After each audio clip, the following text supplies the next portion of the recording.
left-wing Kingz. Listen, think, act, repeat.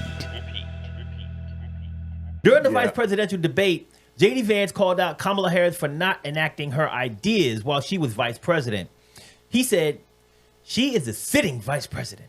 If she wants to enact all of these policies, I invite her to use the office that the American people already gave her.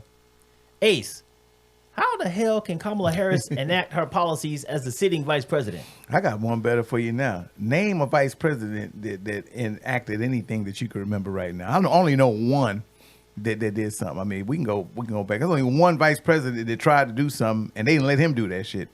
And that was Al Gore. When he was telling us about global warming. Mm-hmm. And they told him he was crazy back then. He couldn't even get it going. You know what I'm saying? So, bro, to your point, and I'll let you keep going. The first lady has had more power enacting things than the vice president. Like Michelle with the lunch and the school stuff, and Nancy Reagan would say no to drugs. Shit like, nigga, they got more power. They get to come with something. Vice president is usually used in the administration and always carries something for the president. Like they focus on something the president doesn't really want to focus on, or they want to assign to him, whatever the case may be. But they don't usually enact their policy. You never see the vice president having at the podium talking about the things they want to enact and they want to do. Usually they're part of the administration. They've got to sign something from the president. Right. Like Kamala got assigned immigration. You know what I'm saying? Which I thought was unfair, first and foremost, because that's something that never goes away. You know what I'm saying? Okay, who you assign it to. But that's usually how that works. I can't remember with Dan Quayle if he was assigned anything. You know what I'm saying? So, and we know Mike Pence the same thing. You know what I'm saying? So that's all a crock of shit. And for JD Vance, guess what? If you win, you ain't going to push your agenda. You know what I'm saying? Oh, well, you know, I'm sorry. It's only one vice president really pushed his agenda, and that was really Cheney. I think Cheney was a beast, but that was a whole other thing. He came into that thing with an arrangement that he was kind of running things from within. I mean, technically, he was making a lot of the big decisions that the president probably should have been making. You know what I'm saying? Like he was sitting in the Situation Room making things happen.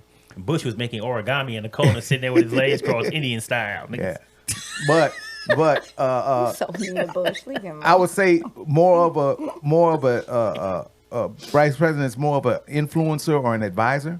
You know. Right. Kind of like Biden with Obama, he was more of an advisor. Biden was more of a foreign policy expert, so he kind of played in that field. But they don't really come and push policy like that. So bullshit once again.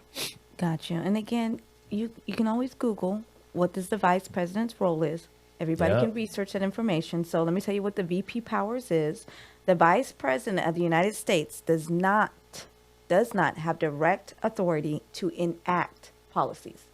Exclamation point. Period. The end. They do not even have the power to do so. Okay.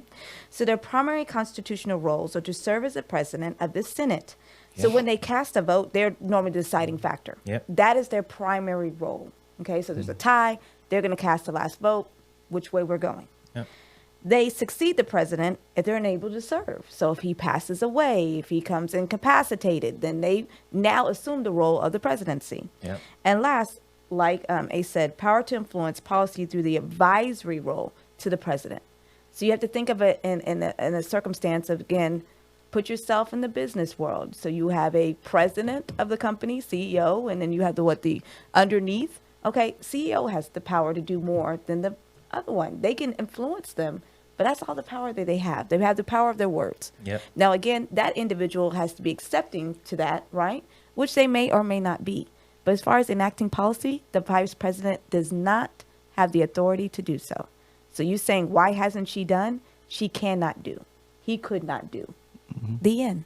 You can tell who the educator is on this show, right? He is highly educated. He's silly. He's just funny. I'm talking about you. You can tell. You is like research and data specialist. You can tell who be teaching people for a living and shit. You know what I'm saying, right? And she's thorough, ain't she?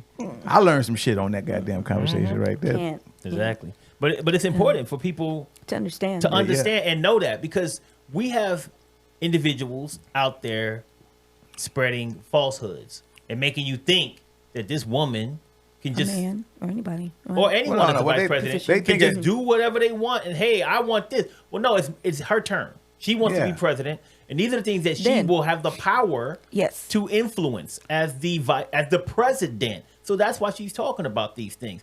JD Vance or whoever else can say, hey, you could have can't did either. it, but she couldn't. And people don't know that because they don't take the time to do their research and look it up and find out what the true role of the vice president is. Yeah, I mean they play on the words because if something's going good, they'll say, "Hey, that's Biden's economy." You know what I'm Right. saying? Well, that's why the power of influence is so powerful. Like when you think of an authority figure, so you have a politician in here, like your former president, and you got JD Vance because he's articulate. So you're like, oh, he's telling the truth. Oh, yep, that's true. And so nobody takes the time out to research that information for playing on themselves. that. They're playing They on play. that. Oh yeah, because people do not take the time out because for whatever reason They're taking advantage of the meme, the meme society now. They have the power to They look influence. at that and Gotta be they careful. get their information that quick off of Yes. a meme or off of social media. So all they're doing is making sound bites, and you Right. know, I'm gonna believe it and I'm gonna go. But a lot of these people, when you start talking to them, have you researched that? And then they get to stutter. They're like, and then you hit them back with some facts. They're like, where'd you find that at? Yes. I'm a dumbass.com and shit. Like, Sometimes. is that all authenticated? Does that have the check mark by it? Like where you get that shit from? Nope. That's exactly why. I remember one time, like, there was somebody talking to Walanda on social media or something, and they had, like, posts that they had taken down for misinformation Yeah. and shit. You know what I'm saying? And she like, look, I ain't never had no post. She posted back Ain't a comment. nobody I fact ain't never check had me. no fact check had to pull my post down for misinformation. So what are you talking about, sir? But anyway, that even, I mean, that conversation that you had with that person online was a lot more heated than the debate. So I Yeah. want to kind of get to that, 'cause, you know. Very.